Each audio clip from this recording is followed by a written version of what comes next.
రైతు మిత్రులందరికీ నమస్కారం. నా పేరు ప్రసాద్. మీరు చూస్తున్నారు మన కిసాన్ మన రైతు. ప్రతి రైతు తన పత్తి పంటలో ఎక్కువ పూలు, ఆరోగ్యకరమైన కాయలు మరియు అధిక లాభదాయక దిగుబడి రావాలని కోరుకుంటాడు. అయితే మంచి దిగుబడి అనేది ఒకే ఒక్క పిచికారితో సాధ్యమయ్యేది కాదు. పంటను ప్రతి కీలక దశలో రక్షించడం ద్వారానే అది సాధ్యమవుతుంది. అందుకే బిఎస్ఎఫ్ వారు మీకోసం తీసుకువచ్చింది 45, 55, 65, 75 డేస్ కాటన్ ప్రొటెక్షన్ స్ట్రాటజీ. ఇది దశల వారి పంట రక్షణ విధానం. ఇది రసం పీల్చే పురుగులు, గులాబీ రంగు పురుగు, పంట ఒత్తిడి, పూలు రాలిపోవడం, కాయలు రాలిపోవడం మరియు వ్యాధుల నుంచి పంటను రక్షించి దాని పూర్తి దిగుబడి సామర్థ్యాన్ని సాధించేందుకు సహాయపడుతుంది. విత్తిన తర్వాత సుమారు 45 రోజుల వద్ద పత్తి పంట కీలక వృద్ధి దశలోకి ప్రవేశిస్తుంది.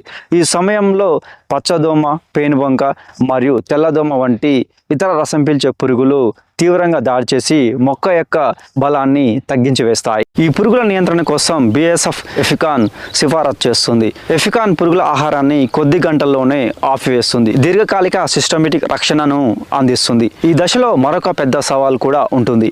అదే గులాబీ రంగు పురుగు ప్రారంభ వృద్ధి. ఈ పురుగు పత్తి మొగ్గలపై గుడ్లను పెడుతుంది. లార్వా పువ్వులు లేదా కాయలోనికి ప్రవేశించిన తర్వాత నియంత్రణ అనేది కష్టమవుతుంది. లార్వా కేవలం 2 నుంచి 3 గంటల్లోనే పూలు లేదా కాయలోనికి చేరుకుంటుంది. కాబట్టి ఈ సమయంలోనే దానిని నిర్మూలన చేయడం అనేది అత్యంత ముఖ్యమైన అంశంగా చెప్పవచ్చు. గులాబీ రంగు పురుగును, లార్వాలను వేగంగా నియంత్రణ చేయడంతో పాటు త్రిప్స్ పై కూడా అదనపు నియంత్రణ కోసం బిఎస్ఎఫ్ ఎక్స్పోనస్ ఎంపిక చాలా ముఖ్యమైనది. 55 రోజుల వద్ద పత్తి పంట పుష్పించే దశలోకి ప్రవేశిస్తుంది.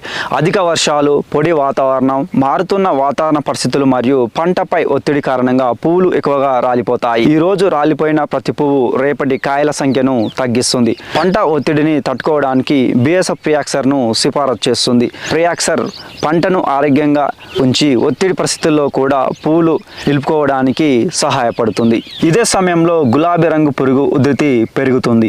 ఈ పురుగు జీవిత చక్రం విరిచివేయడానికి మరియు దాని సంతతి వేగంగా పెరగకుండా నియంత్రణ చేయడానికి బిఎస్ఎఫ్ ఇమ్యూనిట్ ను సిఫారసు చేస్తుంది. డ్యూయల్ యాక్షన్ టెక్నాలజీ ద్వారా ఇమ్యూనిట్ సమర్థవంతమైన నియంత్రణ, పంట ఆరోగ్యకరమైన ఎదుగుదలకు తోడ్పడుతుంది. 65 రోజుల వద్ద పంట కాయల ఏర్పాటు దశలోకి ప్రవేశిస్తుంది. ఈ దశలో మళ్ళీ రసం పీల్చే పురుగుల ఒత్తిడి పెరిగి మొక్క పనితీరును తగ్గించి కాయల అభివృద్ధిని ప్రభావితం చేయవచ్చు. అందువల్ల బిఎస్ఎఫ్ ఎఫికాన్ను పిచికారీ చేయడం ద్వారా దీర్ఘకాలిక పురుగు నియంత్రణతో పాటు కాయల ఏర్పాటుకు దోహదం చేస్తుంది.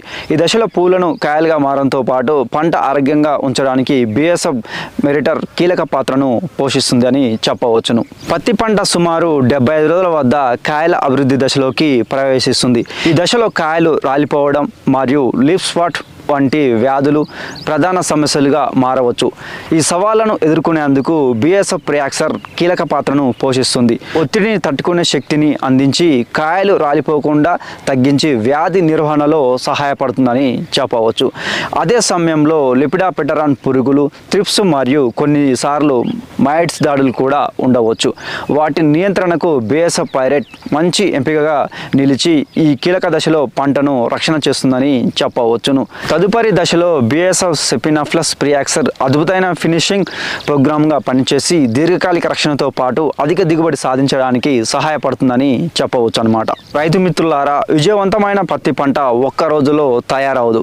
ప్రతి ముఖ్యమైన దశలో సరైన సమయంలో తీసుకునే నిర్ణయాల ద్వారా మాత్రమే అది సాధ్యమవుతుంది. బిఎస్ఎఫ్ కాటన్ ఫార్ములాను మరొకసారి గుర్తుంచుకోండి. 45 రోజులకు ఎఫికాన్ ప్లస్ ఎక్స్పోనస్, 55 రోజులకు ప్రియాక్సర్ ప్లస్ ఇమ్యూనిట్, 65 రోజులకు ఎఫికాన్ ప్లస్ మెరిటర్, 75 రోజులకు ప్రియాక్సర్ ప్లస్ పైరేట్, చివరి దశలో సెఫినా ప్లస్ ప్రియాక్సర్. పత్తి పంట ప్రయాణంలోని ప్రతి దశలో బిఎస్ఎఫ్ మీతోనే ఉంటుంది. 45, 55, 65, 75 రోజుల కాటన్ స్ట్రాటజీని గుర్తుంచుకోండి. ప్రతి దశకు రక్షణ, ప్రతి కాయకు విలువ, ప్రతి పంటకు విజయం. పత్తి పంటలో ఆశించేటువంటి వివిధ రకాల పురుగులు కావచ్చు, అలాగే తెగుళ్ళు కావచ్చు.